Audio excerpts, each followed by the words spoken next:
Yeah. Hello. Hello. Welcome back to Cannonball Cottage. We're doing a follow-up of the preparation of a curry. I made a video earlier showing you how I prep up everything before I actually start making the curry. So I suppose really this is part two. Here we have the lamb. This is shoulder of lamb that's pre-cooked, and I pre-cook it just like the restaurants, well they certainly do in this country, in the UK.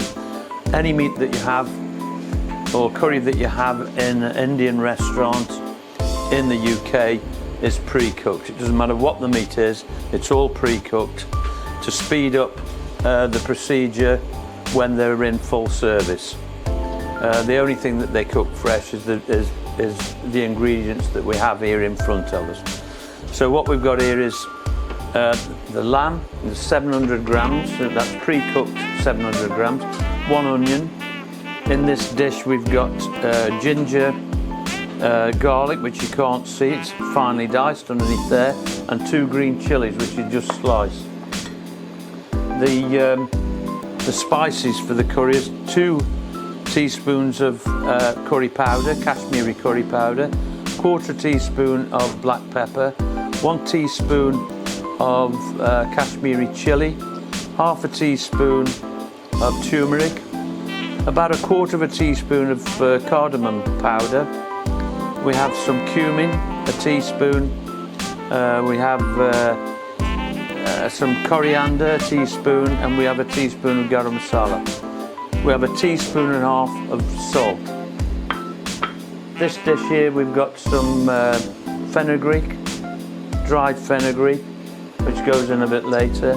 We've got some fresh coriander that will go straight into the curry, and we've got 2 tomatoes, diced tomatoes, and I've got some coriander there to finish off the meal, and also I've got some stock.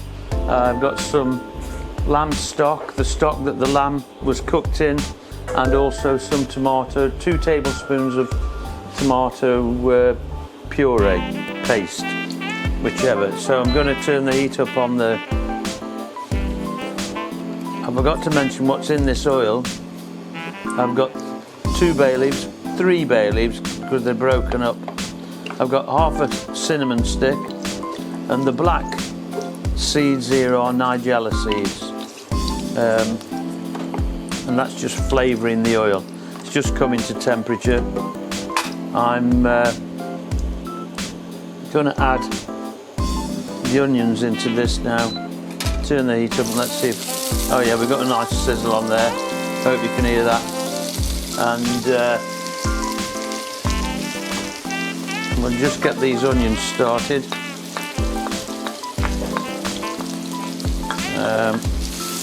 And then we'll add the garlic and the ginger and the chilies into the... I've just knocked the temperature down there accidentally. And immediately you throw these onions into the bay and the cinnamon. Amazing, the immediate flavour, the smell that comes from, absolutely fantastic.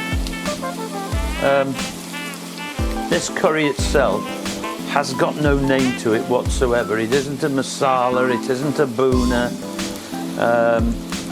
it isn't a madras, it isn't a Kerala or Fal or anything like that. This curry is our house curry. It's the Cannonball curry.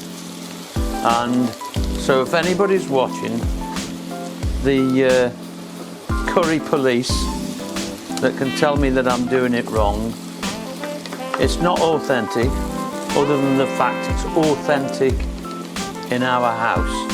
It's our authentic curry. And that's how you get authentic meals. You need to perfect your own tastes and likes that you want. Basically, you need to find out what herbs and spices that you like. And the next step now, I'm actually going to throw in the chilli, the garlic and the ginger. And once we do that, we're now going to have an explosion of flavours flying through. You know, it's absolutely incredible. I'm not a curry aficionado, however, I do like a curry, and I do enjoy all these fragrances that come from all these spices. You know, it's really, really pleasing for me. But we'll just let that tick over just a couple of minutes, and as always, it's a perfect time to have a quick drink of the old red wine. And this red wine actually helps the cooking. Well, in my mind it does. It helps the cooking go along nicely. You should try it. Have a drink of wine while you're cooking and enjoy what you're doing. And also, the reason you can enjoy the cooking is because if you have everything ready prior to starting, which the French call mise en place, to get all your ingredients ready, you can then actually enjoy cooking the meal rather than keep on running around looking for things that you hadn't got in place. And that's the essence of it, making sure that you're in control. That's the best way of putting it. To make sure you're in control of what you're actually doing, rather than the meal in control, forcing you to look around for things. But anyway, I think it's now time for all of these wonderful spices and all these ingredients, and in they go all together, and there you go. I'll just mix all those up together now.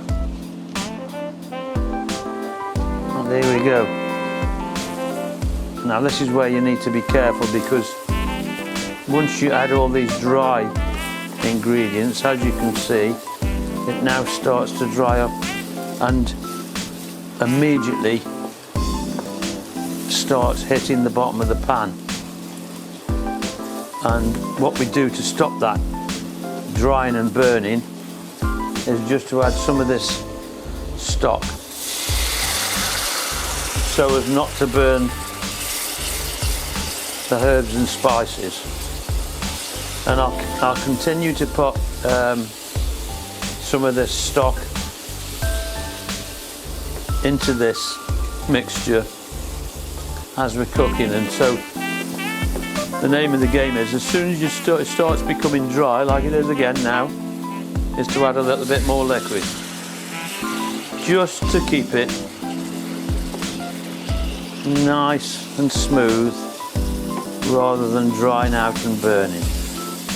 And of course, doing this actually starts the process of creating the sauce.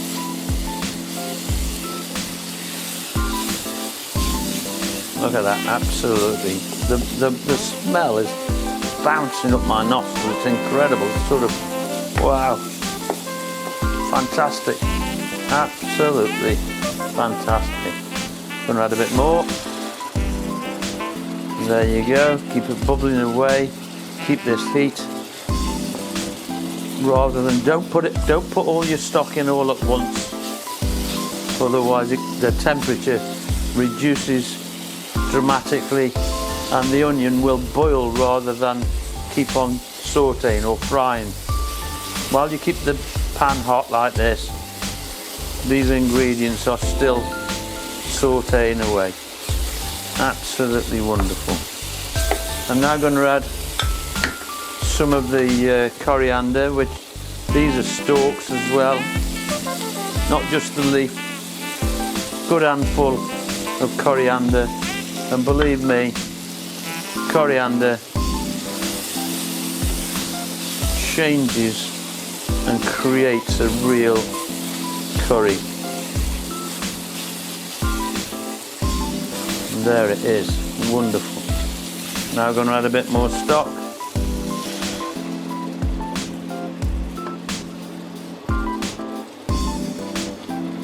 And you notice I've kept all the onions and all the ingredients up the side there until we get this little bit of stock boiling again, and then start bringing in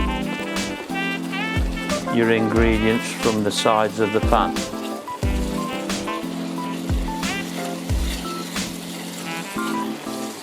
Just going to have a quick little taste. Yum, yum, yum, yum. Absolutely wonderful. Of course you can adjust. At the moment that tastes a little bit hot because we haven't got the rest of the ingredients in. But because there are 2 fresh green chilies, I only included 1 teaspoon of curry powder, the Kashmiri curry. And but depending on the heat you like, by all means, add whatever it is that you like.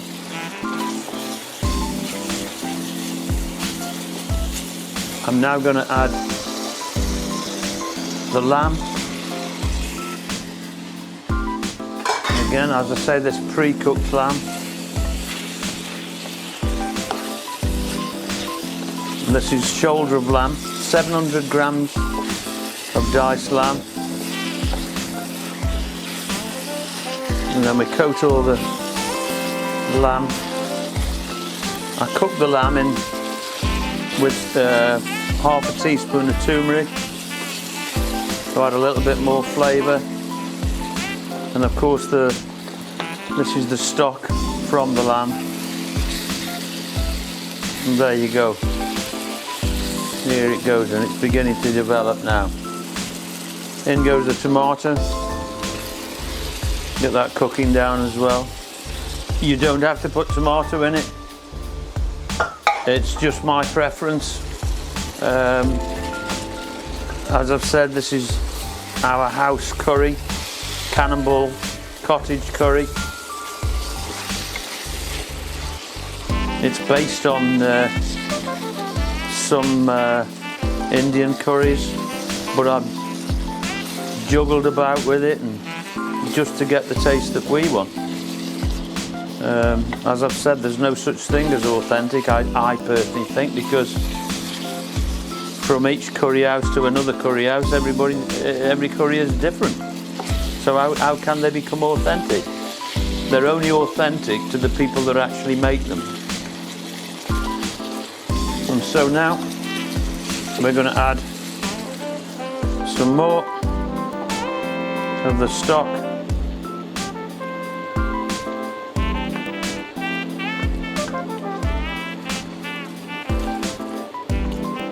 Look at that.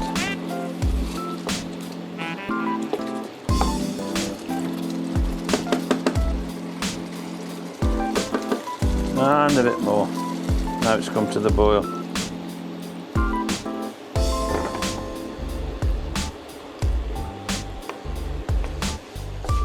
And this will be served with vegetable rice.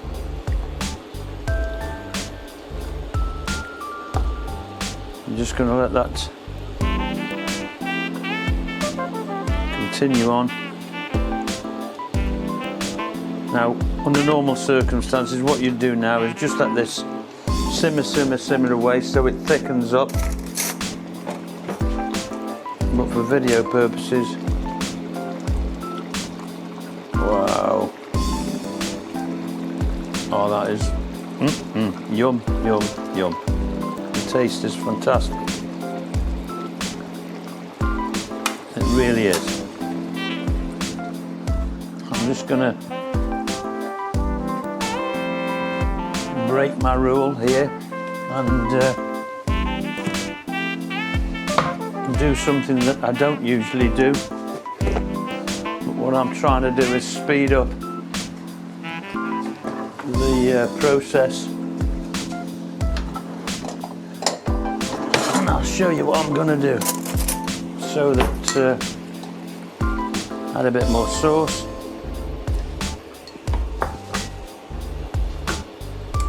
Get it to the boil.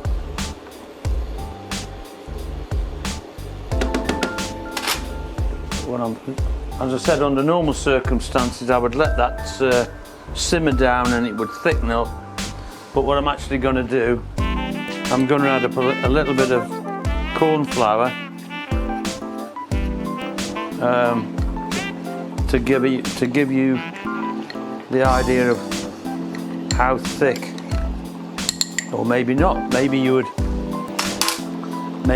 would like your curry just nice and runny like this. I prefer it with a little bit of thickness to it, and we'll see whether that thickens it up. And again, I'll repeat, this is our house curry, and this is the way that we do it, and not Indian restaurant style. So, as I've said, if the curry police are out there watching me, don't accuse me of doing it wrong. I'm doing it the way that I like it, and not the way that the curry police like it. Let's see what that tastes like now.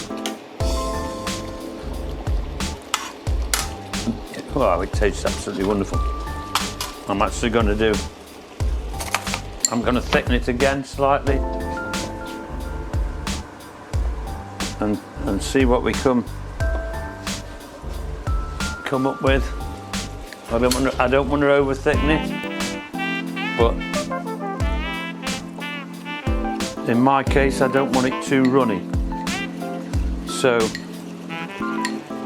but if I over thicken it, I've got some more stock there that I can loosen it down, and it's beginning to take shape.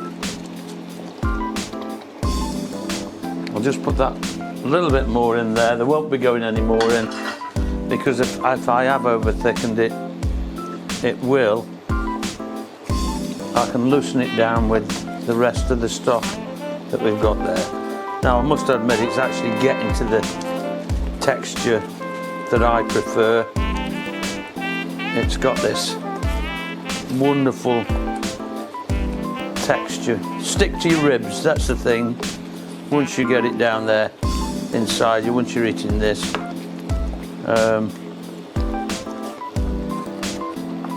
that will keep you satisfied.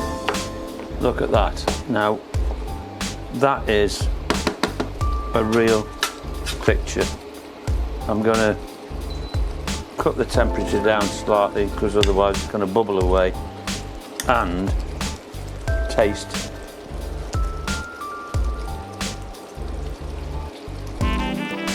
It's yum. It's absolutely fantastic. I'm going to take it down again to a lower temperature. I'm now going to add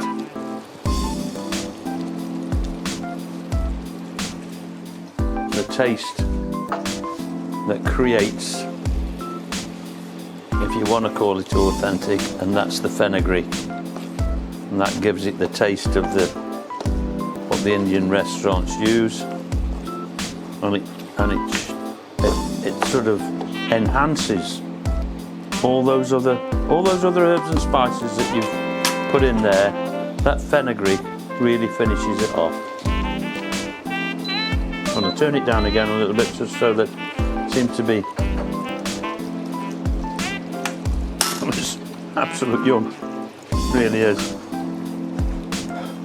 And just make sure this is, you see, I'm just going to sprinkle a little bit of coriander across the top, and then I'm going to, look, isn't that beautiful?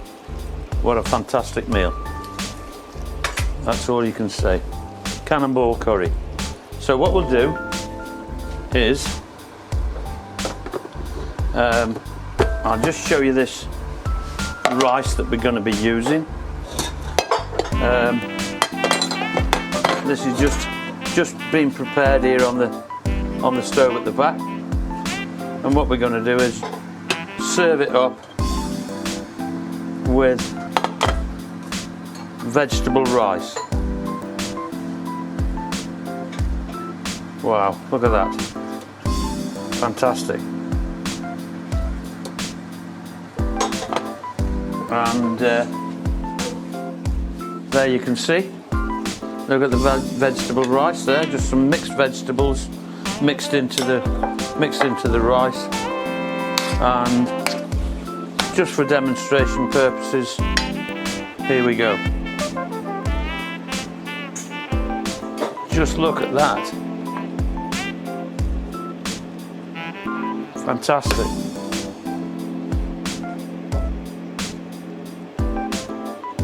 The tomatoes just been covered. There you go, look. And there we have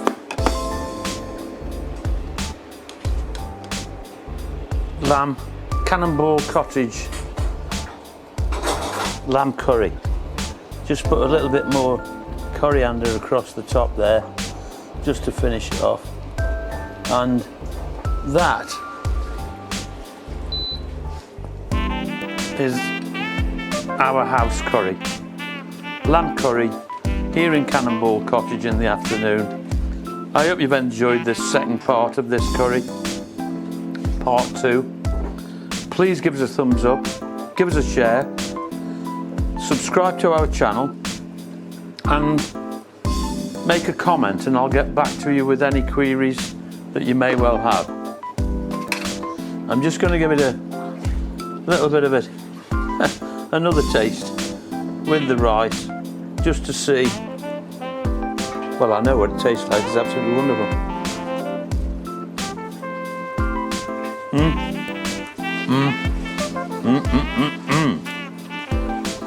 It is,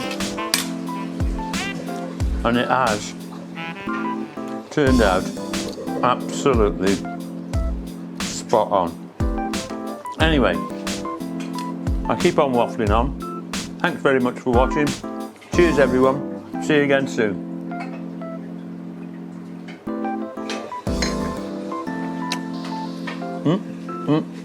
Fantastico.